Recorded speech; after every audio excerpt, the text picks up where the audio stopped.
talking coffee, having a bit of a chat. If you've got a question, pop it down below. Look forward to answering those ones for you. We'll make a few coffees and just talk about what's happening in the industry. So, yeah, here to hang around for the next half hour or so. So, yeah, pop questions down below. Ryan's behind the camera. He'll read them out and we'll have a bit of fun together. So, if you're not sure where we are on the east coast of Australia. So in Coffs Harbour, halfway between Sydney and Brisbane. And right now we are, I guess, getting ready for a bit of a storm. We're on the tail end or the bottom side of the storm, but definitely the people up in Queensland are ready for a big, let's call it cyclone. I think they call it category, whatever. What category is it? Category 2. Category 2. So it's a big one, and it's saying a lot of rain, like huge amounts of rain. 500, 600 mil of rain in a very short amount of time. So look, unfortunately, a lot of flooding's going to happen up in Queensland there. So look, we're just definitely thinking of all those people to be safe up there. But it's going to affect us as well. We'll get, depends on where the storm actually hits. It could hit about, worst case, probably maybe 50, 60K north of us. But who knows? But we'll wait and see between now and the weekend when that's all going to happen. So just some thoughts and prayers for everybody out there that are going to hit that storm. It's raining, it's wet, it's already pretty miserable here at the moment. But anyway, that's what's good for coffee. You know, if it's wet and cold, have another coffee and you can get through your day. So yeah, if you're joining us, just say g'day. Hey, Terence F88. Yeah, you joined us a few times through the lives. Good to see you. Thanks for hanging out. If you've got a question, hey, let us know. Happy to answer those ones for you. So yeah, it's funny that this every storm has its name. This one's called Alfred, and it's quite funny because this guy Alf, who's on a long-standing series TV show, you see his photo coming up, and it's quite funny that the storm's coming through. But yeah, just interesting how the media puts a bit of a spin on funny scenarios. So anyway, getting into today, we'll make a coffee, and then we're going to make coffee on something else, something a bit unique that we haven't really talked about before, just a different brand, different product. We've got some Rocket gear, Rocket Espresso. So a lot of people have that product everywhere, and we just thought we'd just dive a little bit deeper on that for you. We do talk about other brands a fair bit, but yeah, let's play on some Rocket. We've got some grinders, we'll dial in, make a coffee and take you through that whole process, because I know a lot of people love to know how to make coffee at home, and I guess just being able to start from how I do it, you know, if I'm getting some beans, popping them in and working out what that looks like and how we can do that quick and easy for you. So I'll take you through that process as well. G'day, Natural Vlogger 77, g'day, nice to see you there. At Pond Hoppers, hello, hey, how are you? Good to see you. Let us know where you're coming in from today. Yeah, let us know where you're from. It's always really handy to see how big a spread we got. Hey Mike, hey, welcome. Chill Note, good to see you from Cyprus. Hey, awesome. Yesterday we had some people from Germany come in, baristas and food people who do a lot of industry production as well. They're travelling 3 weeks in Australia, and they came by to say g'day. So I can't remember their handle, but anyway, shout out to you. Thanks for coming in. It was good seeing you, and yeah, making a coffee and hanging out for a little bit. So if you do come by, you'll see myself, Jimmy, and we're happy to say g'day and have a moment with you for sure. Gee, everyone's saying g'day. Here we go. Elder here. G'day, how you going? Aroma Coffee, you're back as well from Texas. Welcome. Hello from Mexico. I can't quite. I struggle to read. Oklahoma. Oklahoma. There you go. Terence F88 said, I'm not even going to pronounce that properly, but I'll have a crack at it. Famanga, Ulster or something like that. Yeah. I don't even know where that is. Mike Murray said, I'm in the USA. Hey, Ricardo in the USA. says, from Colombia. Yeah, Ricardo. Hey, how are you guys? Yeah, so we're talking about the USA and Canada shipping. We're definitely progressing with that, so that's working really well. We've got a few little orders going out and about, and just looking at what range and pricing and shipping and things. So yeah, it's definitely, it's all coming together. So we are getting excited for that one. Probably about a month and a half away still, but yeah, we're excited to be able to share coffee with everyone, because it does surprise us how much effect we can have around the world. So, well, I'm gonna have a coffee. Ben's gonna, what are we gonna have? I drink black coffee, but I guess maybe we should do a milk coffee. You want a milk coffee? I'll make a milk coffee. Let's do it. Ben can do we'll do a, what about it? What do we do? Let's do a little latte. Make a magic. Make a magic. All right, let's make a magic. So the magic's pretty, I guess, big at the moment, and it has a lot of different ideas where it came from, but essentially, something to get you through the afternoon, a stronger, smaller, milkier style coffee. I'm not 100% sure what we serve the magic here in. Is it just this one here we're going in?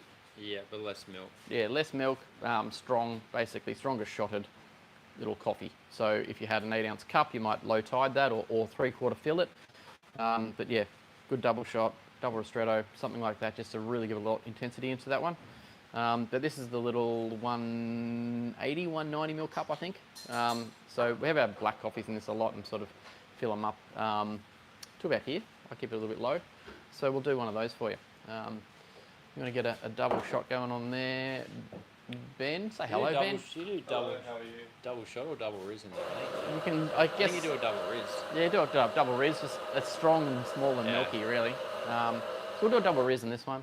Hey, Prakash, say Hey, how you going? good. Hey.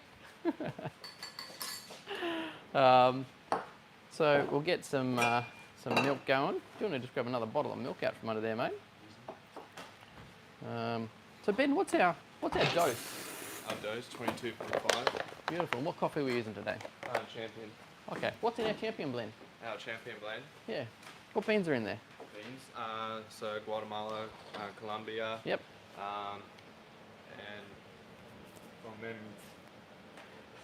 that's about all I remember at the moment, but I'm still working on it. Yeah, it's good. Good stuff. Anyway, we've got PNG and Ethiopia in there as well. Oh, yeah, there we go. So well done. Yeah, so they're your main origins that we use. And I'll put him on the spot there. We were talking about it in a meeting that everyone needs to learn these things and remember them. Yeah, they're main origins. And look, again, a lot's still happening in the industry around coffee and the price of coffee. The good thing is it has settled. It got up to $4.40, I think, at the highest. And now we're sitting around the 385s. So it's great for it to come back. But that's still massive increases on what we've seen last year. But it's really good to see a little bit of relief because it was getting pretty wild out there, and definitely a lot of roasters and cafes are really struggling to understand how they're going to combat these prices. So I know we've got a lot of content available coming up on how to help that. Jimmy's working on a really good calculator right now to help cafes get through this, and we look forward to sharing that with you as well.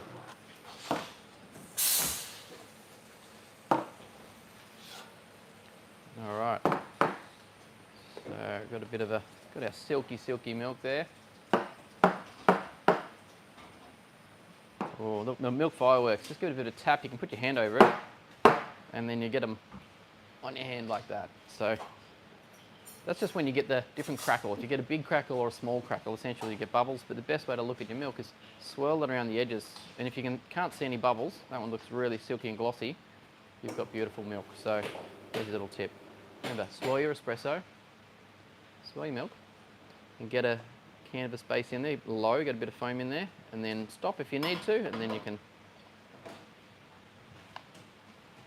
pour your coffee out. There you go. I'll probably go about there for a magic. A little tulipy there. There you go. Cracking little coffee. You got a coffee yet, Ryan? Or are you black? I'll have another one. Yeah, you want the magic? That's yours? Cheers. There you go, mate. That's magic. It's magic. All right, you're right. Whoa, balance. Here we go. All right, come back. Saying get a few more people there. Oh, Terence F88's in Ireland. There you go. Awesome. Okay, good. Segafredo Caucus. Hi, barista. Hey, how you going? That's a Segafredo. Is that a Segafredo logo? Yeah. Tap bean, smooth with milk, no bubble and glossy. Yeah, brilliant. Cool. We got Gary. Hey, Gary, from Arkansas, USA here. Awesome. Glad to have you here. Thanks for joining us. Yeah, so if you just joined us, like I said, crazy weather here at the moment. If that all continues and goes crazy, we'll have a few challenges locally here, but I'm sure we'll be pretty good. Usually the floods come through and stay pretty good. Say, mate, show us your wobbles. Show us your wobblies. Wobblies? Like me wobbling? I think that's it. Yeah.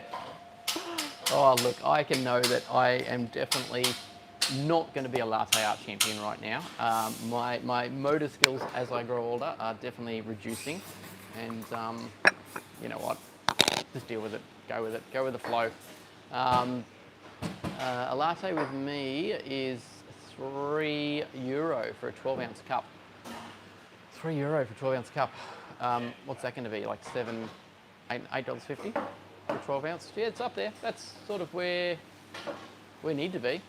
Yeah, by the end of the year, if all the prices keep going where they are, a small cup, an 8-ounce will be $7. So you're probably looking at, yeah, $8.50 for a 12-ounce.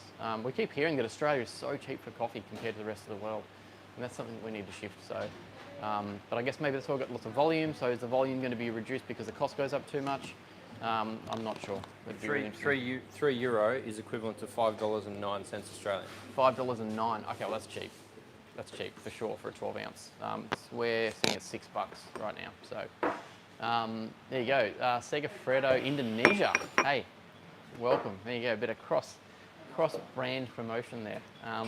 But I guess a bit of a shout out. Look, you know, there's big brands out there that have grown the coffee industry. You know, Actually, no, you said it's Great British Pounds. Great British Pounds. Ah, so what's that? It is too.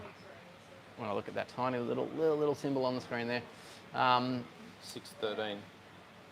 $6.13 Australian. Okay, so it's just probably where we need to be, or maybe a little bit higher. Okay, it's good. Is that specialty coffee or normal coffee? That's the key thing. Because as you pay more for a cup of coffee, we want to work out if you're getting specialty grade beans or just something that's a bulk, you know, commodity style coffee. And I think that's the biggest point of difference. Paying for the value of what the cafe is going to bring to you.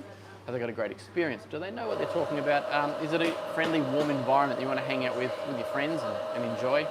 Or is it just that quick coffee that you're trying to grab as you're running to work, or you know, fast servo style coffee? So that's the key point. A cafe has to have a point of difference to be able to create a value or a hub in the community so people want to come in and pay that little bit extra for that moment. The other interesting thing that people don't think about too is the size of the basket that the cafe is using. Are they using a 21 gram basket like we are, or are they using a 16 or an 18 gram basket? Less coffee in a 12 ounce makes a big difference. Yeah, definitely. But basket sizes, I know we're on the higher side of that for sure at 22.5 grams, but actually randomly, I do have in my back pocket a single basket. So this is the old Italian. It used to be 7 grams, or you can fit about 9 in these as well. So if that's what you're paying for in a single shot coffee in a cafe, and it's still going to be $5, $6, $7, that is not good value. I'll be honest. Doesn't matter how dark roast or light roast it is. It's going to be not what I would pay big money for. So maybe have a chat with the barista when you go in. Hey guys, how do you do your shots? What kind of coffee do you use? Is it specialty grade? What's your recipe? Ask a couple of questions and see if you can just clarify that you're getting a really good cup of coffee. How'd you go with that, Paul? Average. Well, there's a couple of nice ones. There's 2 there. Look, just give it a little looky-see there. Someone asked, what kind of coffee machine are we using? Can you show them? Oh yeah, sure. This is I guess that's sort of our standard what we use in cafes. It's a Marzocco PB.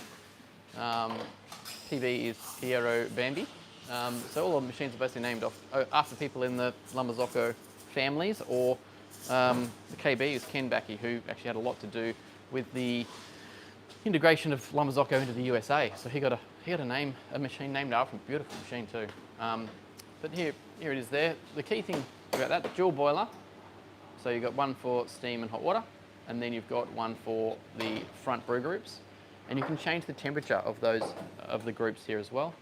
So you'll see on the screen here quickly, we're at 93 degrees, it'll flash. There it is there. And then you've got your times for each recipe as they're coming out. Group 1, Group 2, Group 3. And yeah, they're a workhorse. Quarter turn steam taps, which is cool. So you don't on or off, which is great. And this is actually the unique thing about this, to program it, even though it shows time, it's actually by pulse. So on the top of the head, there's a flow meter and the water goes through and it counts. And you can actually go in and increase or decrease that by the number of pulses or turns that it has. So if you've been a barista before and you're trying to dial in and get the water volumetrics right on your machine, you would have to actually have got your shot, put your handle in. You're right, you can come in or out, whatever you want to do. There you go. Trying to hide people behind cameras. You'd have to run your shot, weigh it, and then get the volume that you need and hit stop right when you want to be, I guess, ahead of the weight that you're going to be, because you've got coffee in the air that's flying down. And once you get that accurate, you can then try and replicate that on other buttons. But now machines have, you can copy from one to another. But if you needed to adjust that a little bit up or a little bit down, you had to redo a shot, and you had to essentially use coffee to redo that reprogramming as well. So really handy just to be able to go into the machine, increase or decrease that volumetrics essentially by a pulse or a number of that flow meter. And really easy to not have an over extracted or under extracted shot, especially when you've got crazy weather like we have outside now.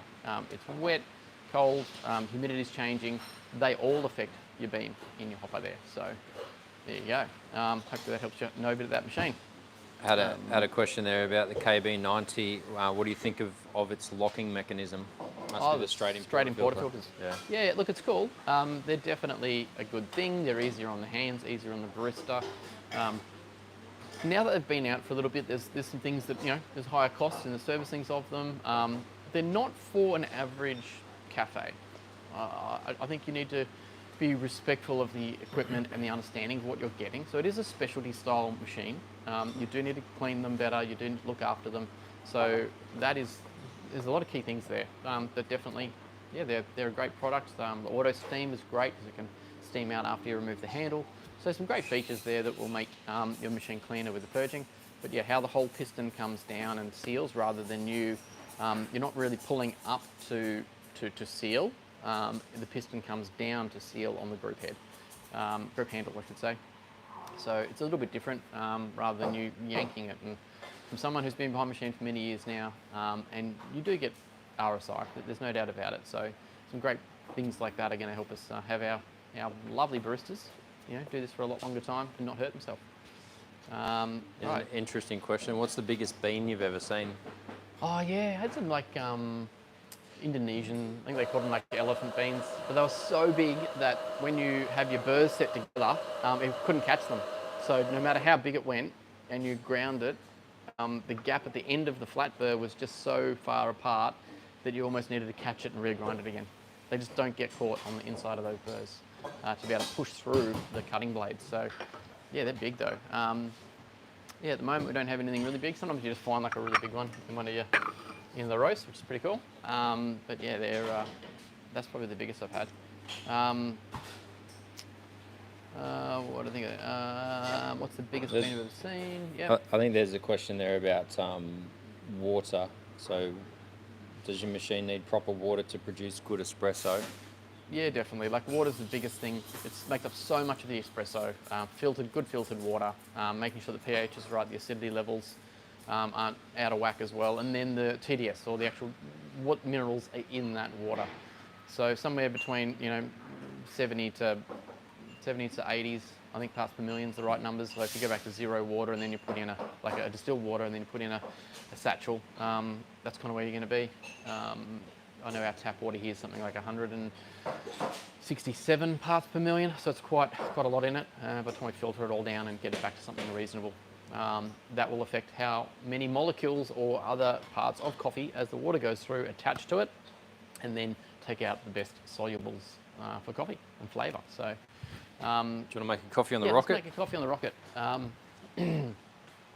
Let me turn that camera around. Yeah, cool. So do a little.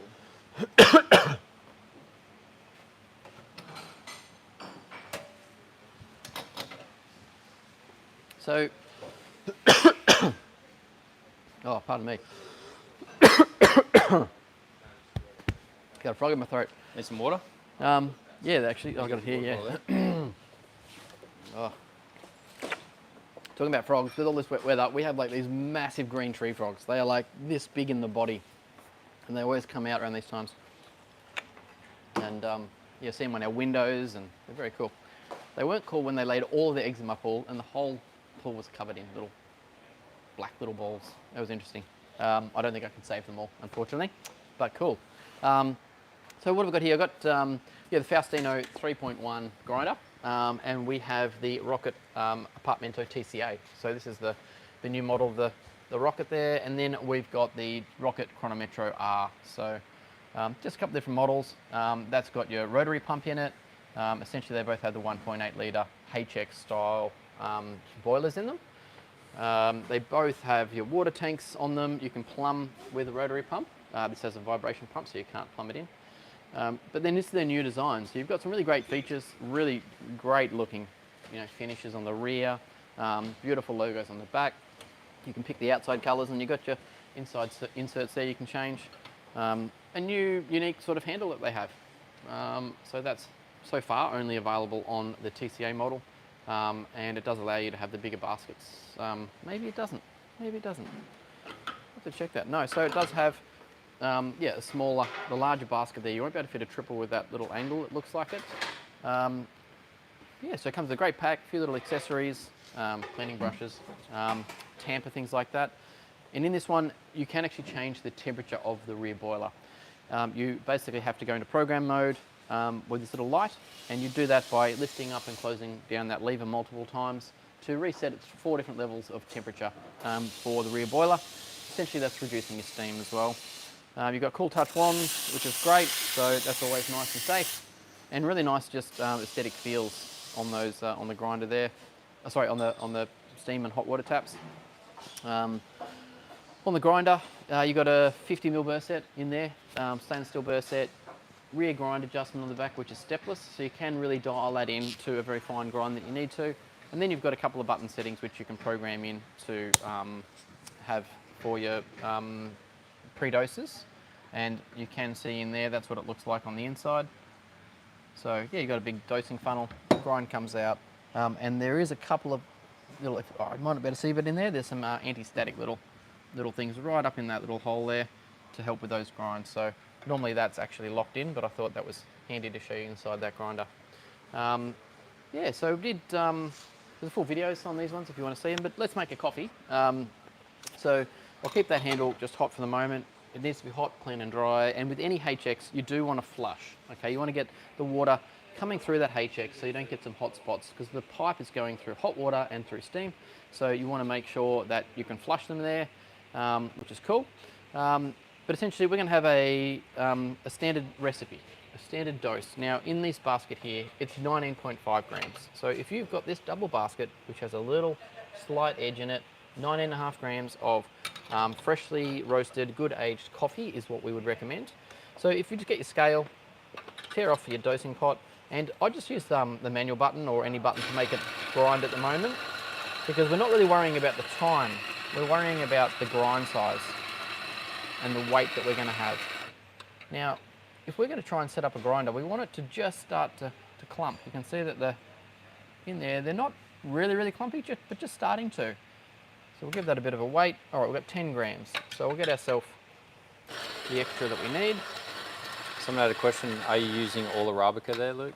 Yeah, 100% Arabica. We don't have any Robusta in our business at all.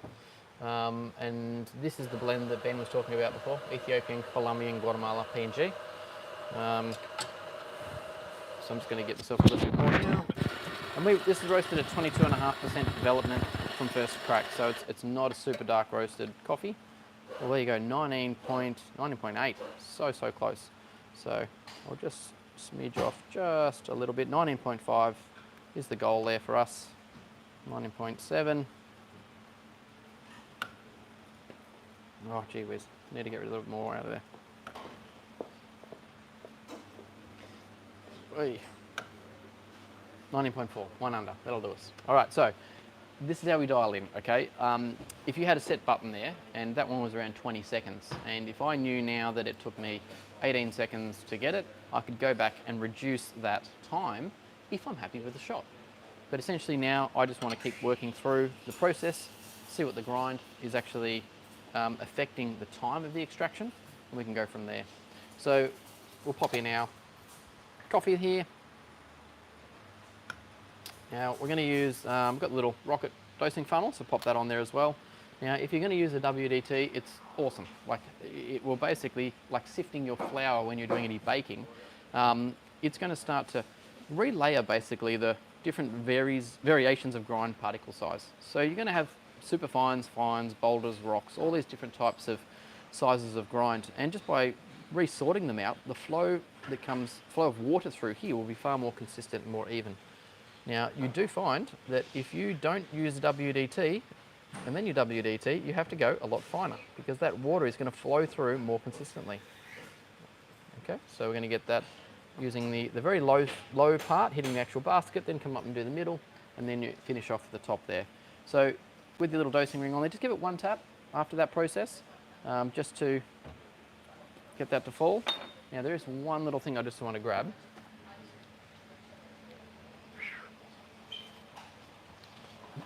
These are the little holders. This is actually an ECM one, but because every home machine has a very short drip tray, they spin the spouts and face them to the machine. You know, in commercial side, they don't. They have them around the other way. But when you go to try and put them on a tamp mat, you can't, and because you're on the spouts. And if your spouts are wet and you've got grind here, you're going to pick it up and put it in your cup, and you can't really evenly secure that. So these little grind tamp stations, portfolio tamp stations are great.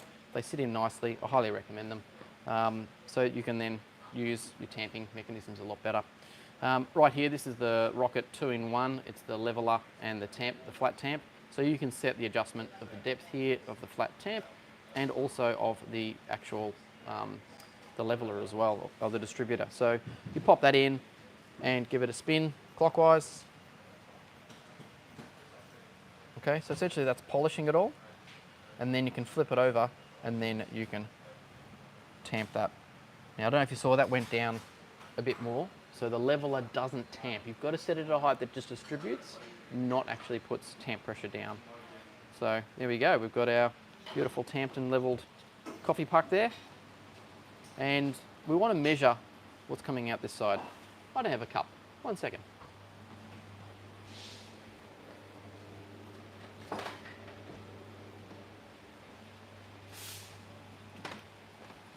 All right, so we're going to get our scale set up, and we're going to have a timer set on here as well.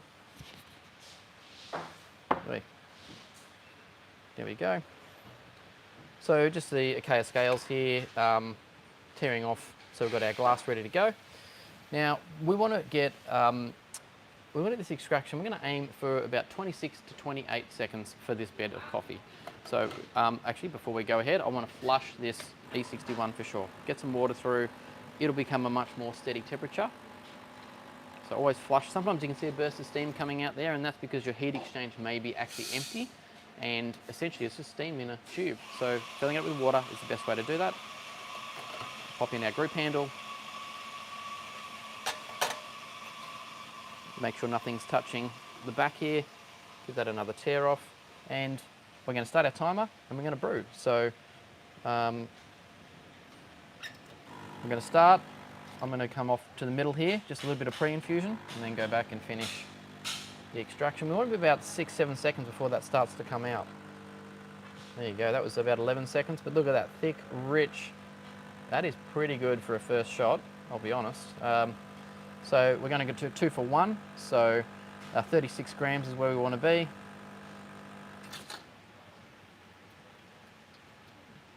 All right, and that was 28 seconds there. 29, gee whiz.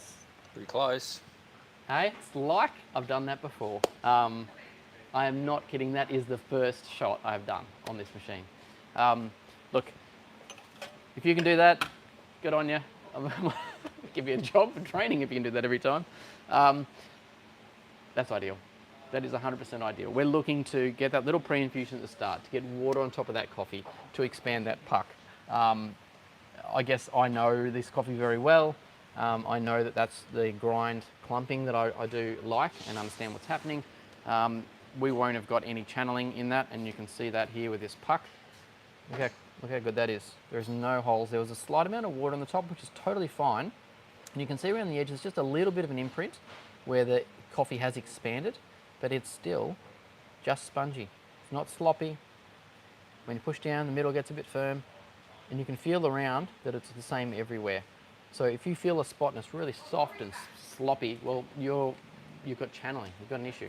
There's a hole and you can see it's drilled all the way through. The water has gone down there and under-processed the coffee. And that's where the WDT fixes a lot of those things. So I do recommend these. You can pick them up for about 25 bucks as the cheapest options. That is the best way you can increase your coffee by far. You do kind of need a funnel because you make a bit of mess if you don't have one. But call it 40 bucks, somewhere there. That is the best way to get better coffee. No doubt about it. All the other parts give you another couple of percents on refining certain things, but you might get 40 to 50% increase on what you're currently doing with WDT. And then all these other things, you're going to get an extra 2 or 3% as you go along the path, adding those extras in there. So, Had a question there about roasting, Luke. Do you stop roasting at the first crack? no, no, you don't. I'm going to come back to that 1 second. I want to show you that quickly. See the caramelization in the basket there?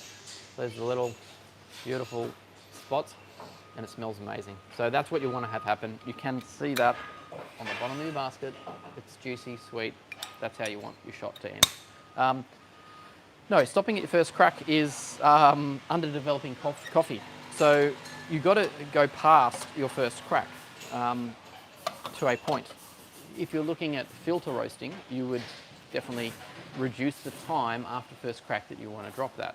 Most people go between probably around 8%, which is 8% time of the whole roast, or the DTR, so development time ratio.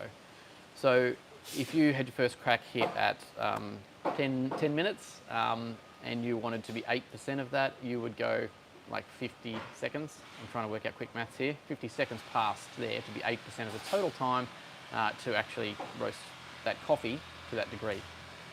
Most espressos are going to be around 12 to 14%. When you start to get into blends, we're fitting at 20 for our lightest roast, which is our organic product. And then you've got 22.5 for our champion. And then we're going to about 24 to 25 for our fix. And that's not even anywhere near a second crack. So some roasts are way past that. That's where you get into the Italians, the Frenches, the dark stuff. So yeah, but stopping it right on first crack, you won't be able to extract that with espresso. It's so dense, it hasn't really had the heat penetrate on the inside or develop those flavors. Definitely it's going to be higher acidity. It's going to have more floralies that you won't be getting too much caramelization in that process as well. Cool. Yeah. You had the coffee engineer says hi. Hey, how you going? Gary Knox says, spot on, you the man. Yeah, I'm very excited about that, to be honest. That was good. Cheers.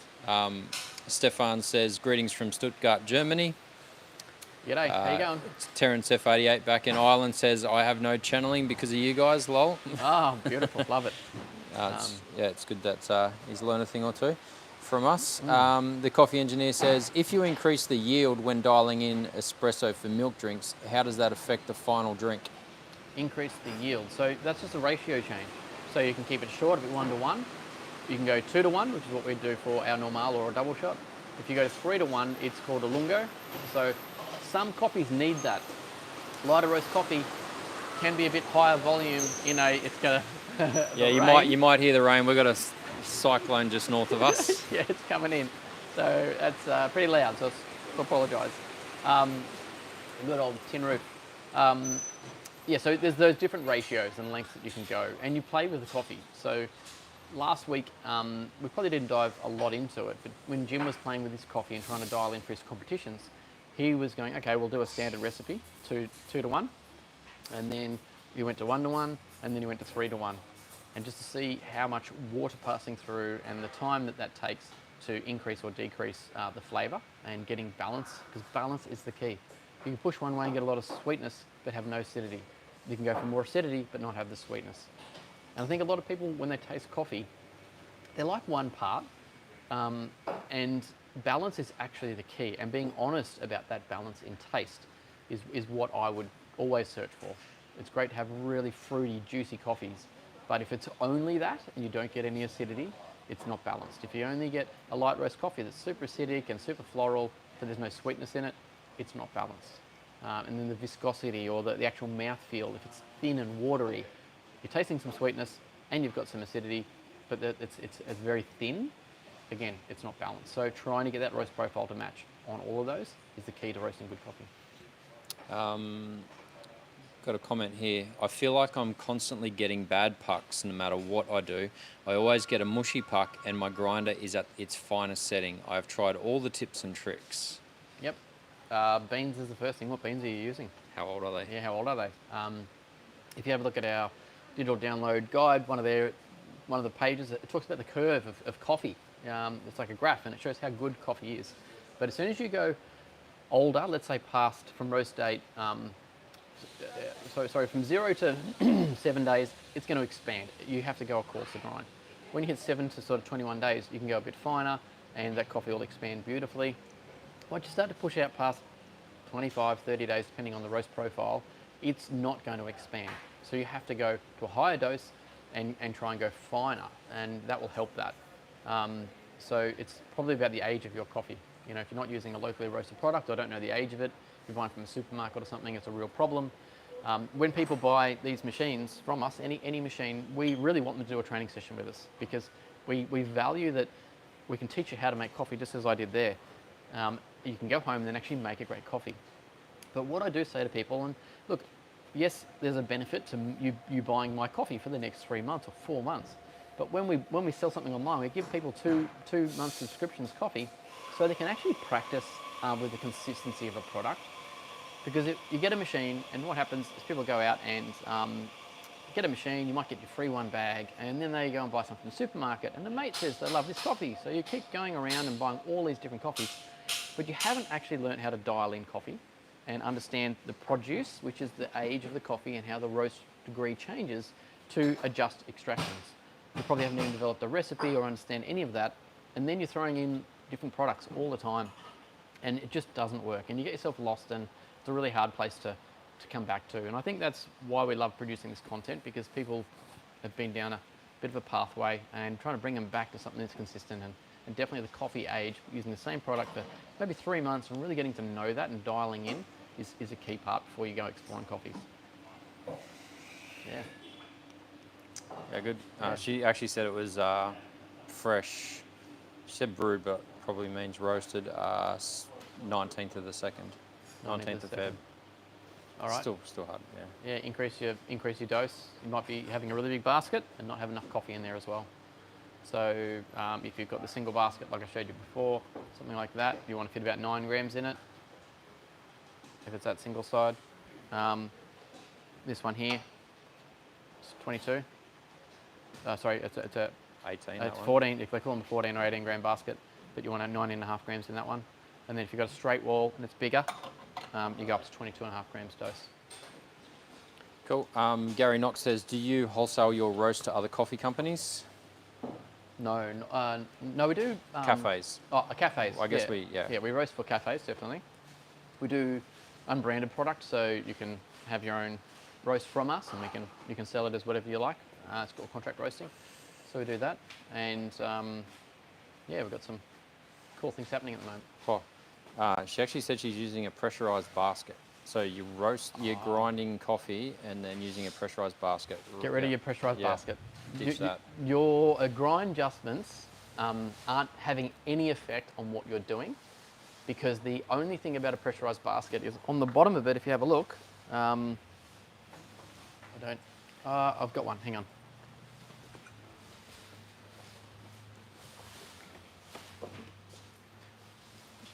Essentially, they're for pre-ground coffee, right? Yeah. No, that doesn't have one on it. No, I don't have one here.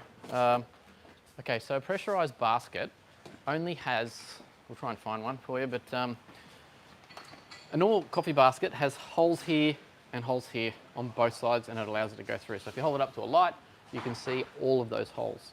A pressurized basket has an inner little insert. You'll see a little rim about this high around the outside edge where they've pushed in another basket. So it looks like it's got all the holes. They've created a little gap, and then on the bottom there's only one hole where it comes out. So basically there's a false expansion chamber in there so that it creates crema. A pressurized basket is totally designed for pre-ground coffee that you've bought, and it's old and it's terrible, but it will give you crema because it's being forced through that tiny one hole. Your machine probably came with like a little pokey, nozzly thing. It'll be somewhere in your kit. It'll be just like a little needle, and that's to clean up that hole, because if that hole blocks up, you're done.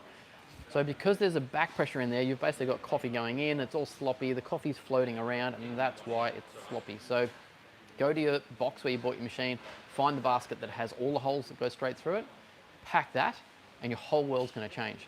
Because your grind now, you're saying we're on the finest, but that's actually probably making it worse and having a sloppier puck. So yeah, that's what people don't realise, the different types of baskets.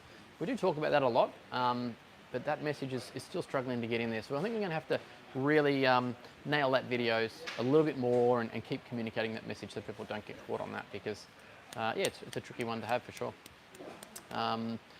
Just while Ryan's ducked off, he's trying to find one of those baskets. Yeah, we're at Mice, so a couple of weeks to go. Really excited. We've locked in so much cool stuff. We're going to be running a lot of live through this time.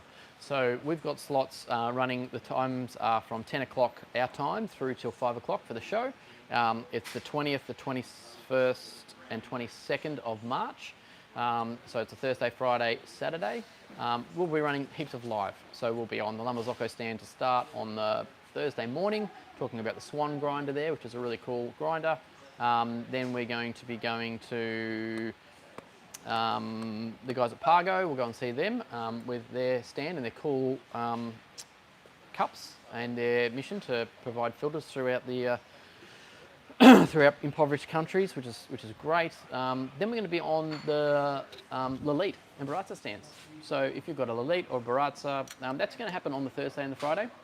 So I think it's from 11 till 12:30. So an hour and a half. We'll be live on their stands, playing with machines. So if you're around, come and see us. And then on the Saturday, we'll be doing. We've got a few other filming things we'll be doing around there.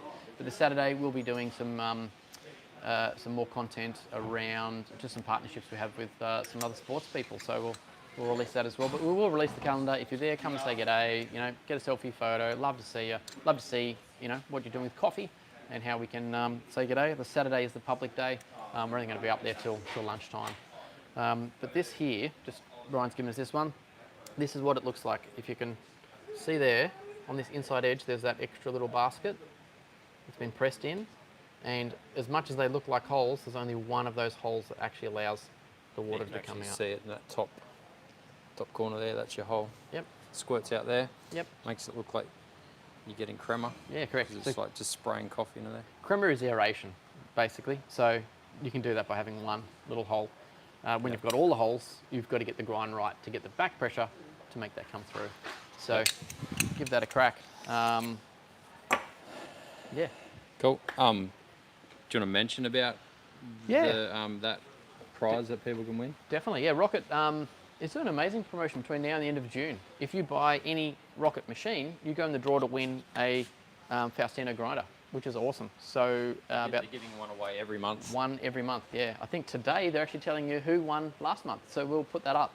That's in Australia, so it's fantastic. And if you buy yourself a machine and a grinder and then you win, they'll give you a complete pack of all the goodies, which is fantastic. So yeah, jump on to artisti.com.au, grab yourself one of these machines. We'd really urge you to come in and see us. Make a trip, come and see us. We'll get the machine. We give you that time to enjoy coffee, have a look in the roastery. That's really what we can do well. We can send you on your way with a beautiful machine and having some great skills to make coffee. So we love doing those training sessions and empowering people to have great coffee at home. That's essentially what we do. I didn't even froth on this. I just drank the espresso. It was so tasty. I got carried away. You might have to make another coffee, I think. Do you guys want me to make one more coffee? Let's Prove go. it wasn't a fluke? Let's go. All right, let's do it. It's going to be my cup, so I'm just going to drink out of it again. Let's do that. All right, so tear that back off. Get our time right. So this is 13 and a half seconds. It'd be interesting to see if that grind is going to, well, that time is going to be enough for the grind that we have.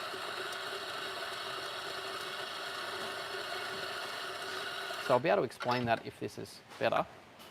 That's 16.7. So 13 odd seconds, 16.7 grams. So if I go on here and I go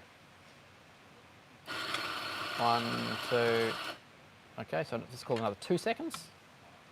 Oh, look at that. So if I now go back and add 2 seconds to the 13 odd grams, I've got the exact amount of coffee coming out based on the grind that is set. So that's how I would dial in that grinder. Every time you change the grind, you have to change the time. And a lot of people forget that because every time the burrs go around, they're either shaving more or less off the actual bean and you're getting more or less dose per second. So that's looking good. We want a clean, hot basket so we can flush that group, which is perfect. And if you do wash your group, you try and get the water out, but there's still always a lot of water in there. So always pop out your baskets. Like there's a lot of water in here still. Give it a wipe, give it a clean, and then you don't get any water in that beautiful espresso.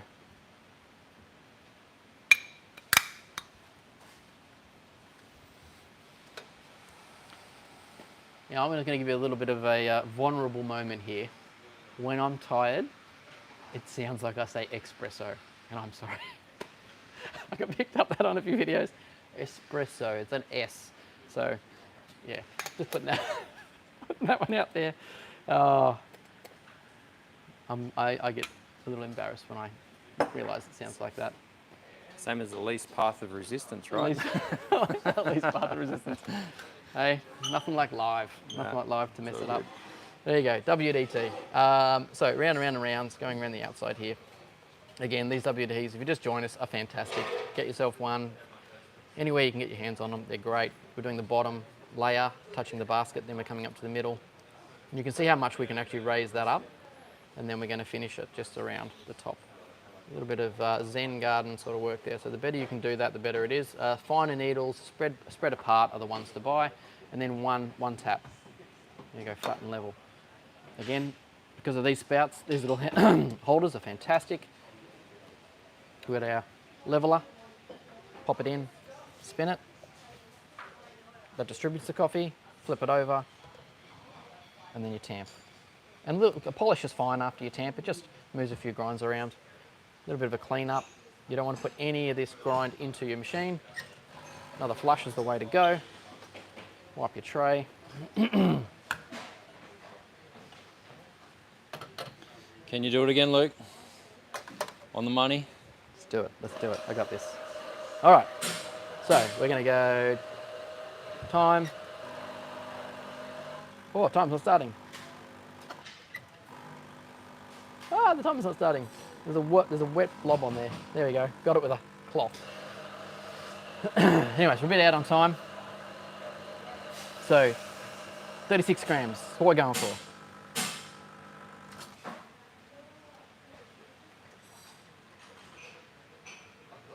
That time is not going to be anywhere near right, but look at that. 35.4. Close. Pretty close. I'll take that any day. I think with the amount of time you spent trying to get that timer going, it was probably about bang on too. So. If you have a look here, this is the other thing. You can see this is where it started to come down the end, and it's just started to get a little bit pale there. The sweetness comes out first, all this dark colour, and then you've got this nice caramel colour, but if that starts to go pale, you have to stop. That is the bitterness coming through.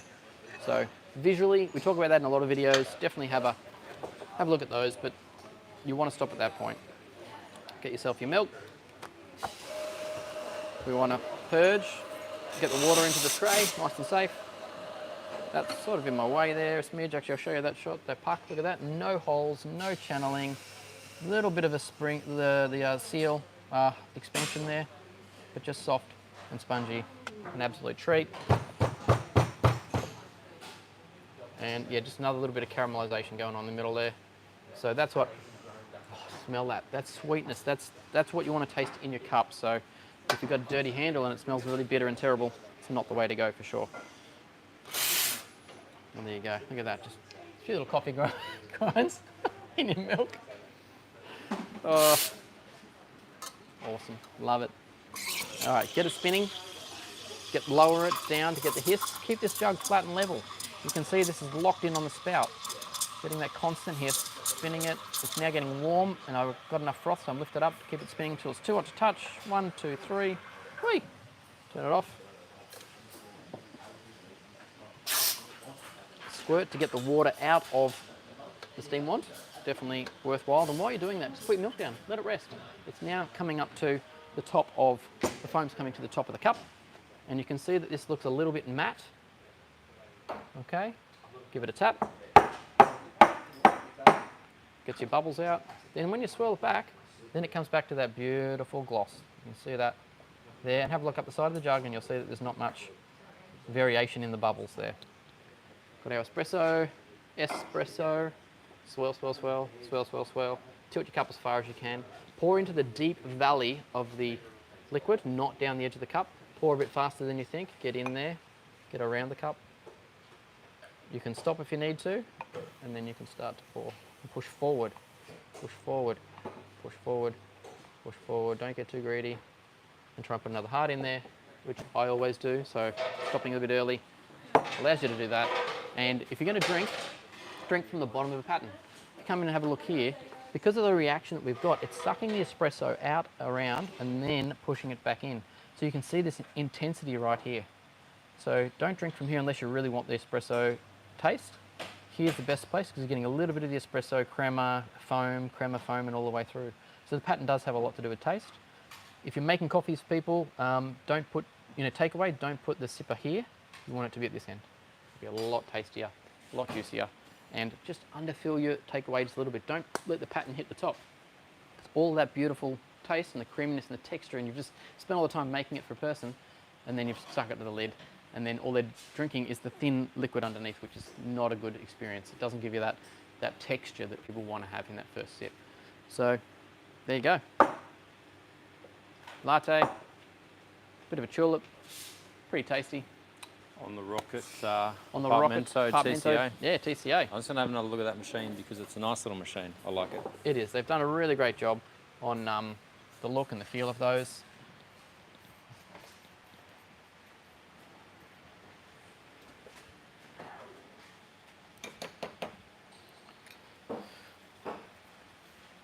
Yeah, look at that. Beautiful. Different colours, options.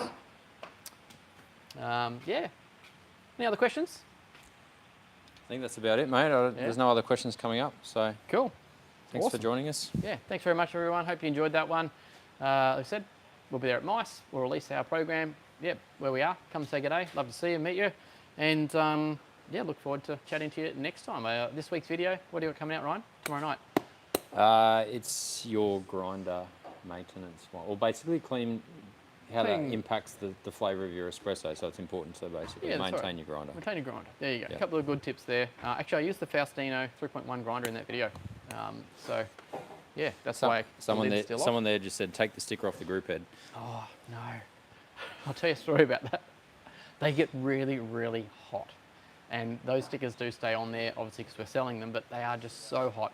And being a tech, you just forget these things. Anyway, I was working away and I just bent down and that group head hit me right here, and I had this triangle burn on my forehead.